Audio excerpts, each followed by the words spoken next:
Boa tarde, gestoras e gestoras. Seja bem-vindo. Estamos online depois de uns pequenos probleminhas técnicos. Boa tarde, Camila. Tudo bem? Boa tarde, Dave. Boa tarde, pessoal.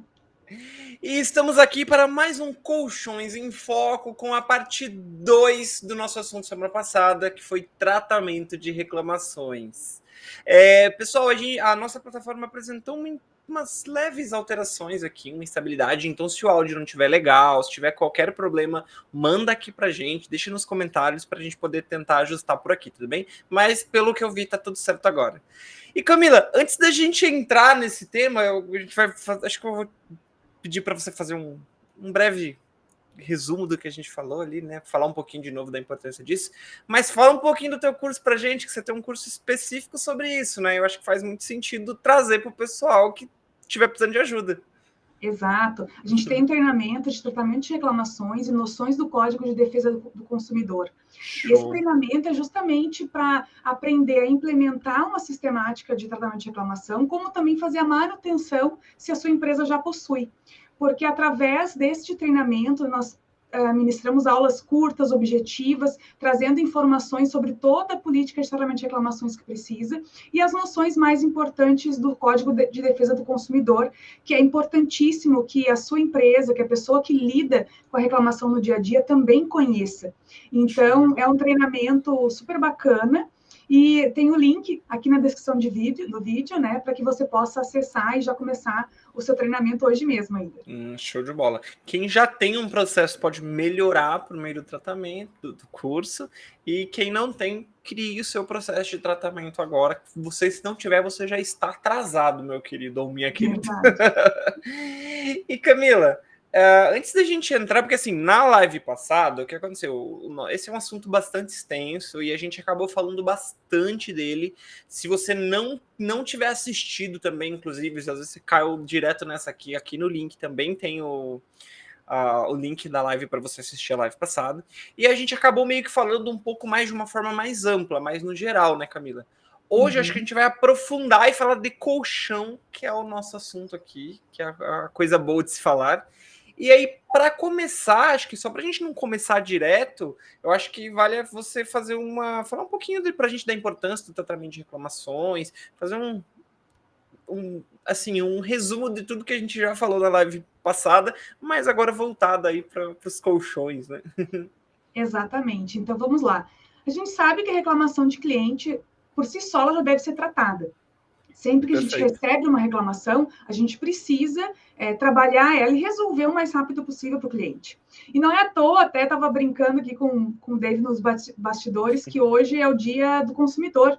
Né? Então, Verdade. ao invés de simplesmente dar descontos para os consumidores, as empresas também têm a oportunidade de refletir no seu relacionamento com o consumidor para promover ações de melhoria, de melhor relacionamento com essas pessoas. E dentro disso tudo, a gente traz a importância de nós termos, de fato, um tratamento de reclamações ativo, onde o cliente pode entrar em contato com a empresa, tem a oportunidade de falar ali do seu problema e ter, né, a resolução também da sua reclamação. Então, a reclamação de cliente é super importante porque, através dela, a gente consegue entender como que está o comportamento do nosso produto junto do consumidor. Perfeito. E agora já vamos entrando um pouquinho mais aí, né? Porque a gente falou bastante de reclamação na última live, mas eu queria saber, assim, aí até uma curiosidade minha também. Quais são os tipos de reclamação que o fabricante de colchão geralmente recebe? Porque São se a as gente mais for, no diversas. geral, tem muita coisa, né? Mas o cara do Tem, colchão, qual que é o grupo? tem, mas quando a gente analisa as reincidências, depois a gente vai falar sobre Show isso de bola. também, o que mais vem dentro dessas reclamações? Box conjugado, já teve situações que o box conjugado foi quebrado, chegou quebrado no cliente, ou que ele foi sem os pés, então chegou lá no consumidor, ele não consegue montar porque não foi o pezinho junto, o kitzinho dos pés. Entendi. Sujeira no tecido ou tecido rasgado. E Nossa, também a receber um espuma. colchão sujo deve ser bem doloroso. Eu Ainda mais ficaria bastante chateado, assim, como consumidor. imagina rasgado, então, né? Às vezes Meu pode acontecer também. Deus. Uhum. E o que mais acontece ainda, dentre todos esses, é a espuma que afundou na visão do consumidor. Então, eles entram em contato para tentar descobrir o que aconteceu. Essas são as reclamações que mais tem dentro desse processo de reclamações de cliente dentro dos fabricantes de colchão. Legal. Isso acho que colchão, colchonete é a mesma coisa, né? Não tem muita Sim, agora eu vou diferença. falar colchão para não precisar ficar o tempo todo dizendo colchões e colchonetes de espuma ou colchões de mola. Né? Ainda daí aí tem que complementar, né? De espuma de poliuretano. Exato, Ai, qual que é a palavra? Eu não consigo falar, é um trava-língua isso. Flexível de poliuretano. Poliuretano, isso, consegui. Isso. Então, Desculpa, até para recapitular também, Dave, como essas duas Uhum. portarias, né, tanto de colchões, de colchonetes de espuma, quanto de colchões de mola, ambas as portarias, elas são regidas nessa parte de tratamento de reclamação pelo RGCP 200, que é um regulamento específico que trata todas as certificações de produto. Então, por isso que agora aqui o que a gente falar vai ser para as duas portarias. Ah, show de bola. Que seria a 35 e a 75, né? Só Exatamente. Relembrando. Show de bola. E aí, continuando, a gente já falou aqui nas lives anteriores sobre a reclamação, sobre a importância, sobre ter isso. Mas agora, se a gente se aprofundar um pouquinho, o que quando a gente já tem um processo, ou quando está em processo montando ali, né? O que não pode faltar? Inclusive, daí para o pessoal lá que está assistindo, rever, né, os seus próprios processos e projetos para saber se já isso tem. E para quem está criando, olha, isso é muito importante, você não pode deixar de falar disso aqui. Em primeiro lugar, é vocês olharem e lerem esse RGCP 200, que ali traz todos os pontos obrigatórios que precisam ter dentro de uma sistemática de tratamento de reclamação. Mas para a gente pontuar aqui alguns itens, o que não pode faltar e que é fundamental que tenha, né? Em primeiro lugar, é uma política de tratamento de reclamações. Se você olhar na portaria, não vai trazer o nome política de tratamento, né? Mas a gente sabe que é um conjunto de regras ali, é um comprometimento da sua empresa com a reclamação. Então, a gente denomina política de tratamento de reclamação. Ela pode ser um documento específico, ou seja, só um documento de política de tratamento de reclamações, ou também você pode pegar esse conceito, essas informações e colocar ele dentro de algum procedimento que você trabalhe já no comercial, ou algum que esteja conectado com a comunicação com o cliente. Então, no momento que você tem essa sistemática definida e essa política definida, já é o pontapé inicial para você começar a sua tratativa. A partir dali, você vai estabelecer a sistemática, de fato, da reclamação, onde vai ter os registros dessa reclamação, você vai ter um formulário de registro, você precisa ter também o estágio atual dessa reclamação, ela foi aberta recentemente, ela está em andamento, ela foi finalizada. São detalhes que realmente são importantes para que você possa fazer o acompanhamento dessa reclamação depois. Né? Então, é importante dizer que no momento que eu tenho essa tratativa, eu posso ter ou o formulário que eu vou registrar, eu vou ter também talvez uma planilha para eu fazer o acompanhamento e ver o estágio atual. E essa planilha, ou uma outra forma até informatizada, né, que pode ter, que vai gerar para você um número de protocolo, para que você possa passar para o seu cliente e ele possa fazer consultas no momento posterior. Porque no momento que a gente registra a reclamação, a gente precisa passar para o cliente esse número do registro, né? Que esses dias atrás, que eu estava em contato com o banco, a primeira coisa, quando você entra em contato, ele te manda o número do protocolo, que é justamente para poder fazer a consulta, né? Terminei aquela situação ali, mas em outro momento eu quero resgatar e ver como está. É só dizer o número do protocolo e, teoricamente, eles precisam localizar. Seria a rastreabilidade da reclamação? Para ficar fácil de localizar, né? Para o cliente poder dizer, olha, Camila, o meu número da reclamação foi a 13, então olha aí, vê em que situação ela se encontra.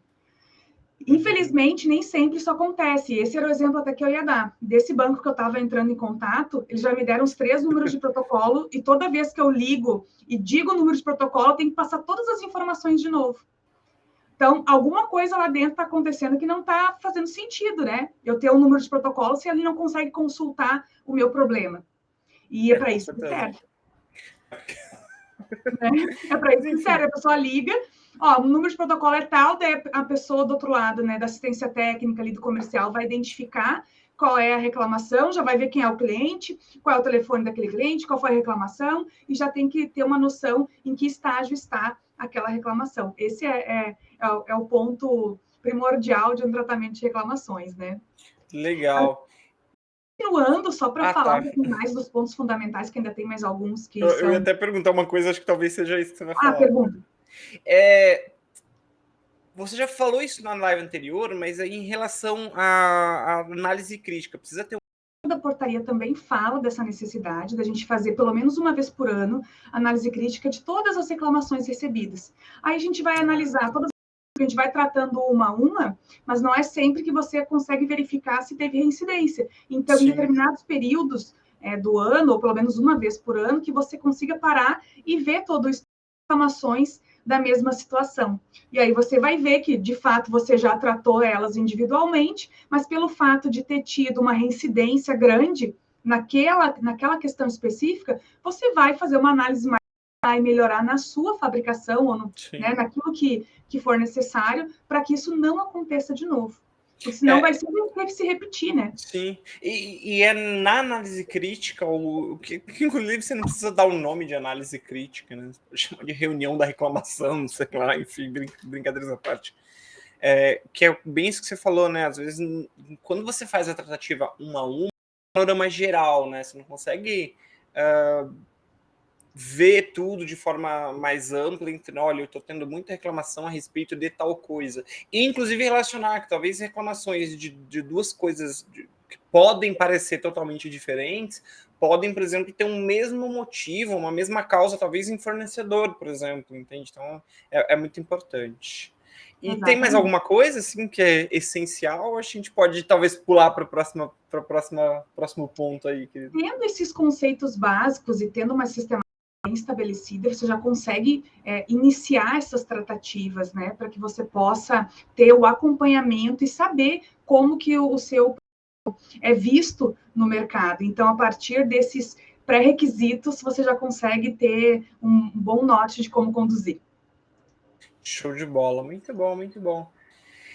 E o que acontece quando o fabricante deixa de tratar a reclamação ou deixa de registrar a reclamação? É uma pergunta meio óbvia. Acontece? Eu acho que acontece, né? Mas o óbvio precisa ser dito, né? Concordo Quando a total com gente você. não registra a reclamação, a gente não consegue fazer o acompanhamento. Acabei de citar aqui da necessidade da gente acompanhar o mercado, como que o produto está se comportando junto dos consumidores. E se a gente não tem essas reclamações registradas, a gente não consegue fazer essa análise e tampouco dar o suporte para o consumidor. Porque imagina se cada vez que ele ligar, você vai ter que pedir para ele todas as informações novamente para poder resgatar o problema que ele teve.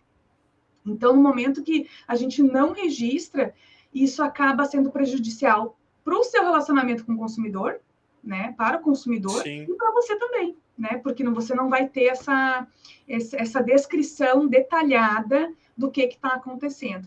E nós já falamos na live anterior, mas eu vou só dar uma pincelada novamente sobre... A gente fala muito na visão do consumidor, e eu, claro, acredito que seja super importante para que ele se sinta respaldado, né? E se sinta atendido, mas também ainda existem algumas pessoas que agem de má fé. Então, você também precisa se respaldar no momento que você pega suas reclamações, registra elas, pega todas as evidências que comprovam aquela reclamação, você também está se respaldando de que você vai conseguir tratar aquela reclamação, de que aquela reclamação é procedente ou ela não é procedente. E por que eu falo de... Infelizmente, às vezes tem pessoas de má fé, porque eu já vi situações, não no ramo colchoeiro, mas é possível, né? Nunca se sabe, de uma pessoa reclamar de uma determinada situação e depois, no mês seguinte, mais umas 5 pessoas reclamaram e a gente foi pesquisar e era da mesma região, do mesmo... O que aconteceu? Aquela primeira reclamou, falou que conseguiram solucionar, que deram outro produto e saiu todo mundo reclamando para ver se conseguiu. Parece brincadeira, mas é verdade. Mas acontece. Inclusive, posso dar uma atualização do caso do fogão da minha mãe? Pode. Relembrando, a mãe, houve um acidente com o fogão de cozinha dela, aquele tampo que cobre o forninho caiu na mão dela, queimou e tal. Aí ela ligou ligou para ela e ela ficou toda feliz no final das contas, porque iam trocar o fogão dela e tudo mais. Aí esses dias eu fui lá e aí no meio do caminho ela mudou de ideia. Ela falou que ela mudou de ideia. Eu falei, filho, eu achei que fiquei com medo de acontecer de novo. Liguei lá e falei que eu queria o dinheiro. E eles deram? Sim, já estão. Eu não sei se já ressarciram ela ou já se estão por ressarcir, uma coisa assim. Eu sei que ela tá. Ela, assim, ela tinha ficado toda feliz com a resolução, aí de Depois repente ela voltei pensou lá. melhor. Enfim, acho que cai Tem nesse isso, caso, né? né? No momento que essa empresa pega todas essas informações, ela vai começar a analisar de uma forma mais criteriosa o que ocasionou aquilo. Será que foi mau uso do consumidor, que às vezes pode acontecer, Pode ser. ou realmente era algum problema no equipamento, né? No eletrodoméstico. Mas é por esse caminho. Mas é legal isso, inclusive porque assim. Acho que a minha mãe não deve ser a única consumidora confusa da face da Terra. E se você não tem esses registros muito bem guardados, se você não consegue não só acessar, mas, por exemplo, qualquer pessoa que necessitar daquilo entender o que está acontecendo, vai se tornando cada vez mais difícil de você tratar isso, inclusive pelo ponto de vista do cliente, né? Porque aí ele não sabe o que está acontecendo, você também não, e fica uma doideira. E aí ele fala que você não trocou e você já trocou, e você tem que reenviar o produto. Então faz muito show. Tanto é que tem Faz muito todo um sentido. jogo de cintura, não dá para ser qualquer pessoa que vai tratar com a reclamação junto ao cliente. Porque o cliente vai ligar nervoso, ele vai ligar às vezes revoltado, indignado, e muitas vezes a reclamação vai ser improcedente, vai ser por mau uso do produto.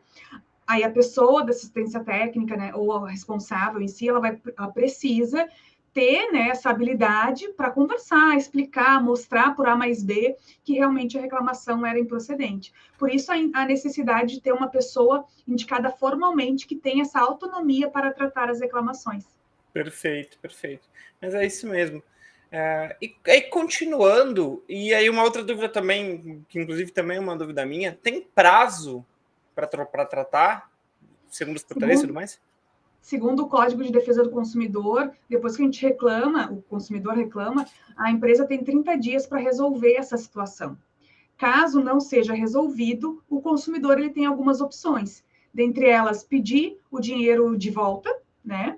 Ele pode também pedir a substituição do produto ou o abatimento proporcional em relação ao preço, né? Que é quando eles fazem uma devolução da diferença entre o preço que foi pago pelo produto e o preço que o produto defeituoso teria. Então, é possível, e quando o cliente opta por uma dessas opções, não tem a assistência técnica, o fabricante não tem a opção de não querer fazer, ele precisa fazer dessa forma, né? Não então, é critério deles, né? Essa necessidade de poder tratar dentro dos 30 dias e acompanhar essas reclamações para que não passe do prazo, para que você possa ter isso bem solucionado. Muito bom. Interessante dele falando aqui sobre essa questão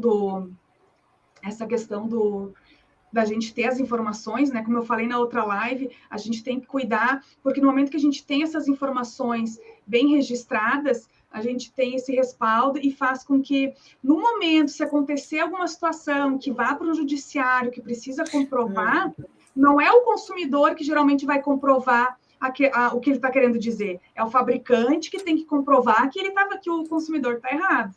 Sim. Sabe? Então, eles chamam de ônus da prova. O consumidor está fazendo essa reclamação, mas ele não precisa provar nada. Quem tem que provar é o fabricante.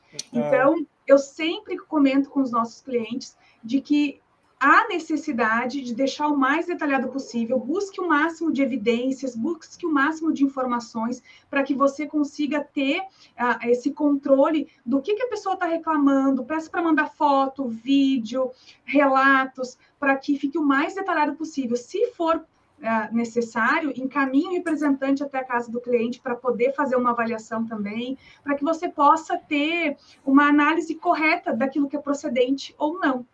E é interessante que, a partir dali, nesse caso, por exemplo, de espuma que afunda, é comum os fabricantes perceberem que nem sempre o problema está na espuma, mas sim na venda do produto. porque tem todo um biotipo, o peso do consumidor que tem que ser levado em consideração na hora que você vende um colchão. Então, no momento que a gente tem isso, eles podem melhorar essa comunicação com os lojistas, com os representantes, e aí são estratégias internas para que o vendedor lá na ponta possa esclarecer todas as dúvidas e vender de fato um colchão que seja adequado para aquele cliente. Show de bola.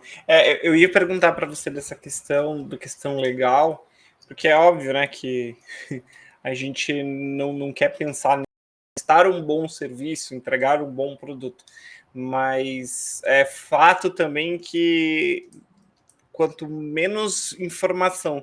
E aí a gente volta um pouquinho naquilo que você falou no começo, né, do protocolo, que é só uma pequena coisinha que você tem que pensar, óbvio, mas quanto mais bem registrado você tem, mais não sei se a palavra é essa, mas estofo ali você vai ter para poder falar, olha, não, eu tratei isso da melhor forma possível, dessa forma. Show de bola. Com certeza, porque imagina o cliente vai lá, reclama, daqui a pouco, por algum motivo, ele achou que não ficou satisfeito e vai para o judiciário. Aí você não tem evidência nenhuma da tratativa que você teve com ele. Né? Então, é importantíssimo, inclusive quando a reclamação for improcedente, porque eu já tive situações em que eu chego no fabricante, ele só registra aquilo que é procedente.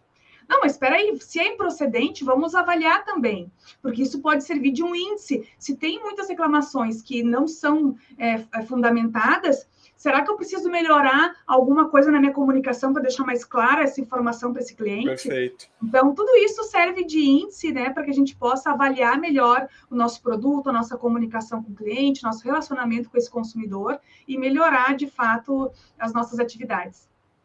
Show de bola. Eu acho que é mais ou menos isso. Tem mais algum detalhe, alguma coisa que a gente deveria falar? Eu acho que encerramos a nossa pauta aqui, pelo menos, né, Camila? Sim, exatamente. Já passamos ali por todos os pontos principais do tratamento da reclamação. Show de bola. Deixo aqui o nosso apelo para que vocês, de fato, registrem.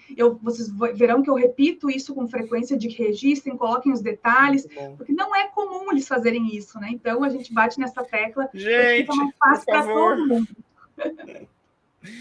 Legal. E fala um pouquinho do seu curso para a gente finalizar e caminhando aí para o final. É o seguinte, gente, se você precisa melhorar seu tratamento de reclamação, está aqui a oportunidade. Fala aí, Camila. Com esse treinamento do tratamento de reclamações e noções do Código de Consumidor, você vai descobrir como implementar ou fazer a manutenção do processo de tratamento de reclamação dentro da sua empresa. Você também vai conhecer os principais pontos do Código de Defesa do Consumidor e que você deve estar atento a esses principais itens para que você possa se relacionar melhor com o seu cliente.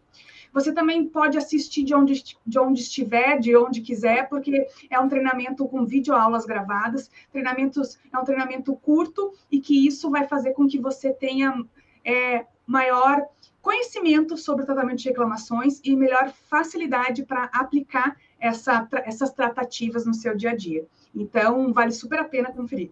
Show de bola. Então, para de pensar que tratamento de reclamação é pepino, porque não é, e a Camila vai te mostrar isso tintim por tintim no treinamento, beleza? Exato. Gente, hoje a gente vai ficando por aqui.